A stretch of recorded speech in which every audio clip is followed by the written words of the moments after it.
Vous savez ce qu'il a fait, chasseur de platistes? Il m'a écrit un commentaire, mort de rire, d'où je suis hystérique. Quand est-ce que c'est ton live que je viens de te mettre ta branlée, encore une fois, tu sais?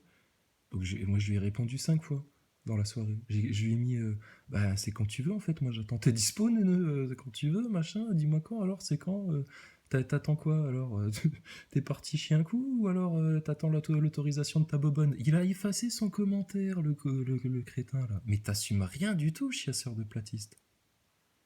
Ça fait 3 fois que tu me demandes.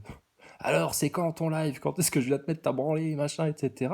Je te dis, bah, c'est quand tu veux. Tu me dis quand t'es dispo et puis moi je m'arrange. Et le mec, il se défile et il fuit.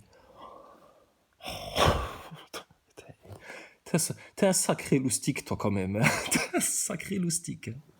Alors, moi, je me posais juste une question. Là, ça m'a traversé l'esprit. Tu sais, je suis tombé là-dessus. Alors, c'est en direct, la NASA. La sonde Persévérance sur Mars. En direct.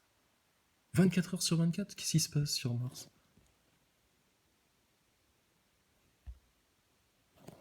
Ah d'accord. Ah, des cailloux, du sable. Ouais, vous êtes là à peu près là. Ouais, elle a fait du chemin, hein, la petite bagnole sur Mars. Hein. C'est fou, hein. C'est bizarre que vous ayez pas envoyé un truc comme ça sur la Lune. Donc H24, on a les images de Persévérance. Ensuite, t'as le télescope James Webb. Pareil. Bon, attends, il y a une pub. Ah, regarde, en direct live, tu peux suivre. Où est-ce qu'il est le truc? C'est incroyable. C'est fou. Superbe. Oh, qu'est-ce que c'est bien fait. Mais alors, un truc en direct 24 heures sur 24 depuis la station spatiale, ça n'existe pas. Bon, c'est pas grave. Autre chose, les NASA Boys. On est d'accord que sur la Lune, il n'y a pas d'atmosphère. Il ne pleut pas, il n'y a pas d'érosion. On est d'accord. Bon. Si on prend la Lune, il y a des cratères qui ont été provoqués par quoi les cratères? Bah, espèce de connard, par des astéroïdes, des météorites qui sont tombés sur le sol lunaire et puis ça a fait des cratères. Ah ouais, d'accord. Ok. Ils sont passés où les météorites qui ont fait les cratères?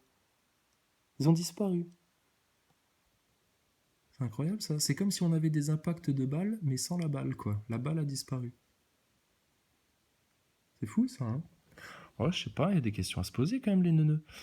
Mais tu sais, je vais te dire un truc. Que tu t'appelles chasseur de platistes et puis que tu viennes parler d'immunité et de vaccin, gros neuneu. Et que tu viennes faire le mariole et puis qu'en fait tu te défiles. Ah, Macron s'est pris une gifle apparemment. Ça faudrait que je regarde.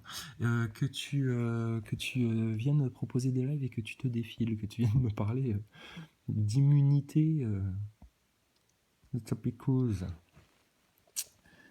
T'inquiète pas, Nazaboy, parce que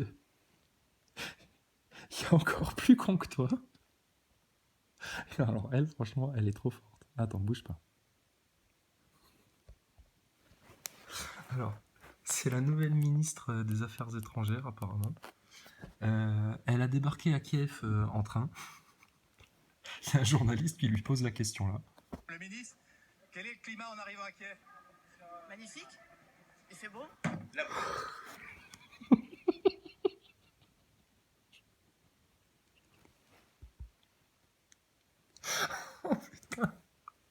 Madame en pantalon.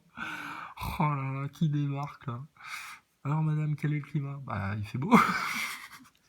Putain, mais... Ah ouais, ouais, c'est sans fin. Non mais au moins ça nous promet une éternité de rire. Oh, on va rigoler, hein. Punaise. Donc, les 3 questions du soir. Chasseur de platistes, pourquoi tu viens me demander alors quand est-ce qu'on fait un live, etc. Puis au moment où je te dis bah, quelles sont tes disponibilités, tu te défiles et tu vas jusqu'à effacer ton commentaire. C'est pas moi qui l'ai effacé, hein. Assume un petit peu. Vous assumez rien, putain, mais vous avez rien dans le froc en plus. Vous avez rien dans la cervelle, rien dans le froc, et vous avez le cœur sec, noirci, etc. Est-ce que tu... t'as pas envie de dégueuler, vous avez pas envie de, quand vous vous regardez dans la glace, en plus, je suis sûr, tu dois pas être très beau, tu dois être, vous avez vraiment rien, en fait. Hein. Oh, vous êtes vraiment des sous-chiens. Hein. Putain. C'est vraiment des sous-chiens. Ensuite, deuxième question. Ils sont où les gros cailloux qui ont fait des cratères sur la Lune, vu que sur la Lune, il n'y a pas d'atmosphère, pas d'érosion, pas de pluie, rien du tout, pas de tectonique des plaques, comme le dit Thomas Pesquet. Et alors, autre question, franchement, pour tous ceux qui ont été votés Macron, ça vous va bien, hein, regardez. Vous avez un gouvernement qui est aussi con que vous, les macronistes. On arrive à quai. Magnifique. Il fait beau. La boulette. Ah là. Ah oui, la boulette. C'est la boulette. Là, c'est la boulette. Ah, moi, je rêve qu'un jour... c'est comment, c'est Grégory, ton prénom, je sais plus. Je rêve que vous compreniez un jour l'arnaque Thomas Pesquet, parce que là, vous allez franchement rigoler. Franchement rigoler. Ce serait temps que vous débarquiez un petit peu. Enfin bon, bref. Non, voilà, c'était juste comme ça en passant. Où qui sont les cailloux de la Lune? Quel climat il fait sur la Lune? Oh bah, il doit sûrement faire beau. Hein. Alors, qu'est-ce qui se passe?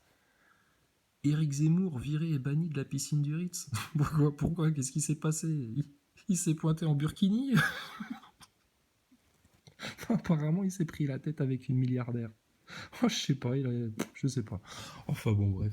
Oh, franchement, c'est que du plaisir. Ah, que du plaisir. Les méchants qui se prennent des carottes, le président qui se prend une gifle. Ah, l'autre, elle est tellement gogole. Tu lui dis alors, c'est quoi le climat? Je sais pas, il fait beau. Et les nasaboys dans tout ça. Qui viennent te dire que c'est tout à fait normal qu'un vaccin ne serve pas à empêcher d'attraper une maladie. Putain. Allez, non mais je vais faire autre chose. Ah, je vous laisse crever. Les nasaboys, franchement. Allez crever. Putain, vous servez vraiment à rien. Vous êtes des grands inutiles. Des grands inutiles. Attends, je regarde s'il n'y a pas un autre petit ticket à prendre. Tout ça, non, rien de spécial. Bon, bah écoutez, voilà. Hein. Donc ça va finir par se savoir que tout ce plan de coco, de picouze, etc. est une énorme manipulation de masse visant à un plan de dépopulation. Ça, c'est clair et net. Alors celui qui vient prétendre le contraire, et puis mais non, ils sont venus pour nous sauver la vie, etc. Oui, non. Bill Gates, il pense qu'à ça. Tous les matins, quand il se lève, il se demande comment il va faire pour sauver des vies. Puis après, il va faire des conférences TEDx et compagnie où il explique qu'on est trop sur Terre par rapport aux ressources et puis qu'il y a un plan de dépopulation, etc. Bien entendu. Franchement, c'est drôle. C'est drôle. Bon, voilà. Bon. Je pense qu'on a fait le tour. Donc, bon, les neuneux, voilà. Et puis, ben, écoutez, nous, on vous souhaite juste une chose, c'est que la Troisième Guerre mondiale vous tombe pas sur le coin de la gueule, parce que le jour-là, j'ai hâte de voir Chasseur de platistes qui ose même pas monter en live pour discuter de sa station ISS. Ah putain, toi, le jour où ça va être la Troisième Guerre mondiale et puis qu'on va tous passer en mode chaos, survie, Mad Max, ça va vite te faire bouffer, toi. Hein. Ils sont pas prêts, les mecs. Ils sont pas prêts. Bon, allez, que Dieu vous bénisse. À bientôt.